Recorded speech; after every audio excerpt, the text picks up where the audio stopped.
नमस्कार, मैं हूं माही सिंह और आप देख रहे हैं नेक्स्ट नाइन न्यूज। आज बात करने वाले हैं यूपी के सियासत की। जिस तरीके से पूरा चुनावी माहौल बना हुआ है और ऐसे में पार्टियां एक दूसरे के ऊपर पलटवार कर रही हैं, लेकिन खासकर अगर बात करें तो ये तीन पार्टियां हैं जिनको लेकर कहीं ना कहीं सियासी घमासान मचता हुआ हमेशा से दिखाई देता है, जिसमें से है भारतीय जनता पार्टी और अखिलेश यादव की समाजवादी पार्टी और बहुजन समाज पार्टी। जिस तरीके से ये पूरा त्रिकोणीय मुकाबला इस बार यूपी में देखने को मिल रहा है, ऐसे में माना जा रहा है कि इन तीनों पार्टियों में कहीं ना कहीं एक कांटे की टक्कर देखी जा सकती है। लेकिन उसी के साथ साथ अगर बात करें छोटी छोटी पार्टियां जो इनसे जुड़ी हुई हैं, वो कहीं ना कहीं अखिलेश यादव की मुसीबतें बढ़ाते हुए नजर आती हैं। चाहे आप पल्लवी पटेल की बात कर लीजिए, चाहे आप स्वामी प्रसाद मौर्य की बात कर लीजिए, लगातार ये पार्टियां कहीं ना कहीं अखिलेश यादव को बड़ा झटका दे चुकी हैं।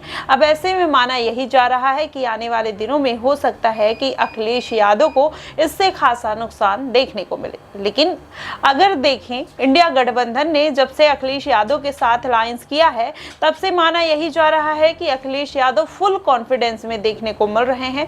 वो चाहते हैं कि इस बार के लोकसभा चुनाव में ज्यादा से ज्यादा सीटें हासिल की जाए। लेकिन क्या वाकई में ऐसा कुछ होगा या भारतीय जनता पार्टी यूपी में फिर से बाजी मारते हुए नजर आएगी? क्या मायावती अखिलेश यादव का गेम बिगाड़ेंगी या नहीं? आज इन्हीं सब बातों पर चर्चा करेंगे और विस्तार से जानेंगे कि क्या वाकई में मायावती किसका खेल बिगाड़ सकती हैं, या फिर उनके ऊपर जिस तरीके से आरोप लगते हुए आए हैं कि वो भाजपा की बी टीम है, क्या वाकई में मायावती भाजपा की बी टीम है?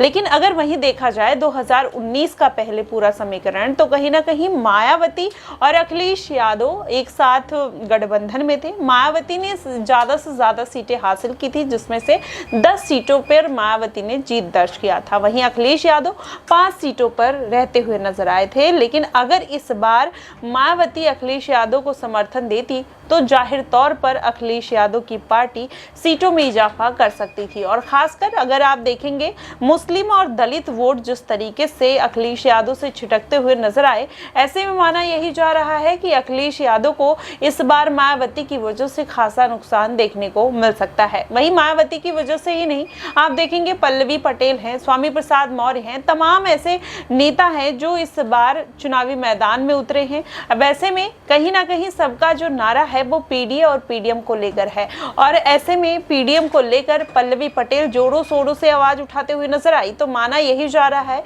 कि खासा जो नुकसान पहुंचा सकती हैं पल्लवी पटेल, अखिलेश यादव को पहुंचाएंगी।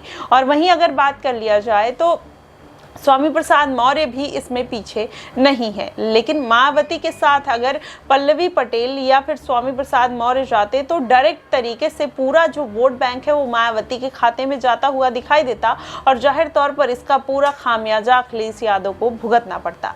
लेकिन अगर इससे परे हट के बात करें भारतीय जनता पार्टी की, तो भारतीय जनता पार्टी भी लगातार कहीं ना कहीं अब इस बार के जो भी उनके एजेंडे हैं, जो भी उनका पिछली बार का मैनिफेस्टो था, उसके हिसाब से भारतीय जनता पार्टी ने दलित वोटर्स को अपने पाले में खींचने की पूरी कोशिश की है। वहीं मुस्लिम वोटर्स भी, खासकर अगर महिलाओं की बात करें मुस्लिम वोटर्स की, तो वो भी भाजपा के पाले में जाते हुए दिखाई देती हैं। लेकिन जो खासकर अभी एक जो वोट बैंक है, चाहे मायावती का कह लीजिए, चंद्रशेखर आजाद का कह लीजिए, या फिर जितने भी पीडीए वाले लीडर्स हैं, जिसमें अखिलेश यादव, मायावती और ओवैसी और पल्लवी पटेल, ये तमाम छोटे छोटे बड़े नेता आते हैं, ऐसे में माना यही जा रहा है कि जाहिर तौर पर खासा नुकसान अखिलेश यादव की पार्टी को देखने को मिल सकता है। लेकिन अगर इन्हीं सबसे इतर बात करें तो अखिलेश यादव लगातार मायावती के ऊपर हमला बोलते हुए नजर आए थे। उन्होंने मायावती को बोला था कि वो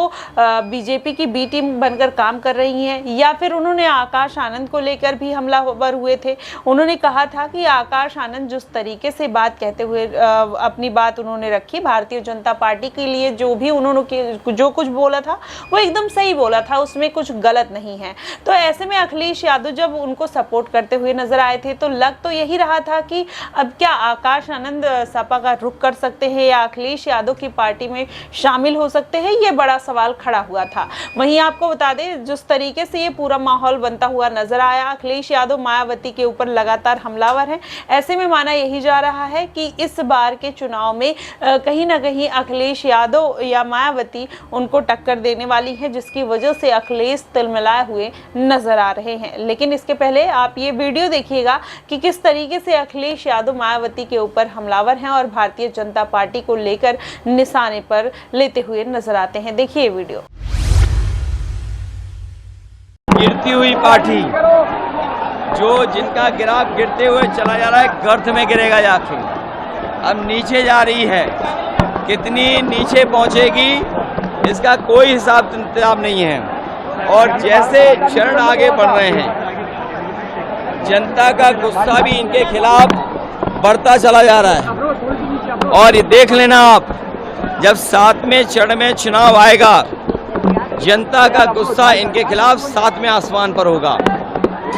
इन्होंने किसान को धोखा दिया, नौजवानों को नौकरी रोजगार छीन लिए, महंगाई बढ़ा दी, पेपर लीक करा दिए, झूठे इन्वेस्टमेंट मीटें दिखाई, डिफेंस एक्सपो झूठा ही दिखाया और केवल सपने दिखाए और इनका हर जुमला झूठा निकला। अखिलेश जी, एरच का जो बांध है वो पूरी तरह से बंद हो गया, आपने शुरुआत की थी उसके बारे में। देखिए, न केवल एरच बल्कि बुंदेलखंड के किसान को न पानी का इंतजाम, न उनकी फसल की खरीद का इंतजाम, बिजली महंगी, डीजल महंगा, यहाँ के किसानों को त्रस्त कर दिया है, दुखी कर दिया है और राशन के नाम पर धोखा।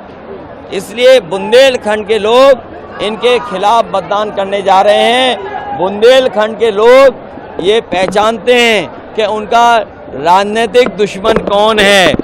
इस चुनाव में बुंदेलखंड के लोग भारतीय जनता पार्टी का अहंकार को खंड खंड खंड करके विदा कर देंगे। प्रधानमंत्री जी ने सारण में ये कहा है कि देखिए, आपको पता होगा कि गुंडे माफिया अपराधी कौन है और वो लोग हैं जो नौजवानों के पेपर लीक करा रहे हैं। वो गुंडे माफिया अपराधी हैं जो नौजवानों के पेपर लीक करा करके पेपर लीक करने वालों को बचा रहे हैं। वो सबसे बड़े गुंडे, सबसे बड़े माफिया, सबसे बड़े लुटेरे हैं। प्रधानमंत्री सारण में थे, वो कह रहे थे कि इंडिया अलायंस एक ख्वाब देखता है कि वो अपना प्रधानमंत्री बनाएगा, लेकिन उनका विजन ही क्लियर नहीं है। 5 साल में, एक साल में अलग अलग प्रधानमंत्री। समाजवादियों का इंडिया गठबंधन का विजन क्लियर है और विजन क्लियर है, उसी का परिणाम है। क्या जनता का समर्थन इंडिया गठबंधन समाजवादी पार्टी के साथ है। जो लोग मनमर्जी हैं, जो अपनी बात, मन की बात कह रहे हैं, उसको इस बार जनता, जो भारतीय जनता पार्टी गैंग है, उसको 140 करोड़ की जनता 140 सीटों पर रोक देगी। और अब मन की बात कोई नहीं सुनना चाहता, सब संविधान की बात सुनना चाहते हैं। जो मनमर्जी हैं,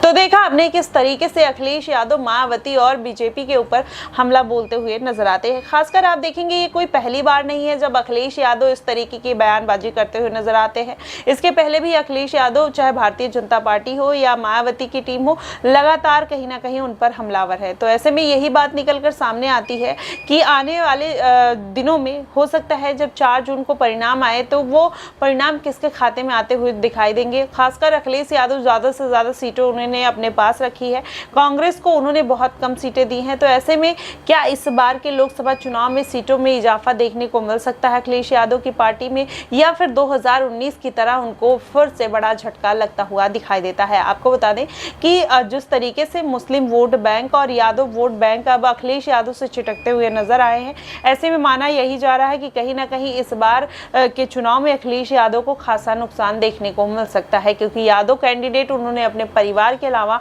किसी को भी मैदान में नहीं उतारा है। वहीं मुस्लिमों की बात की जाए तो अखिलेश यादव ने उनको भी कोई खासा जगह नहीं दी है। तो ये पूरा जो कहीं ना कहीं एक वर्ग है वो नाराज दिखाई दे रहा है। ऐसे में इसका कितना नुकसान इस बार के लोकसभा चुनाव में अखिलेश यादव को देखने को मिलता है, ये आने वाले दिनों में पता ही चल जाएगा। लेकिन इस बार आप हमें बताइएगा, भारतीय जनता पार्टी, इंडिया गठबंधन और अखिलेश के साथ या मायावती कितना एक दूसरे का खेल बिगाड़ सकते हैं और इस बार के लोकसभा चुनाव में किसकी जीत तय मानी जा सकती है, आप हमें कमेंट बॉक्स में जरूर बताइएगा। फिलहाल के लिए बस इतना ही।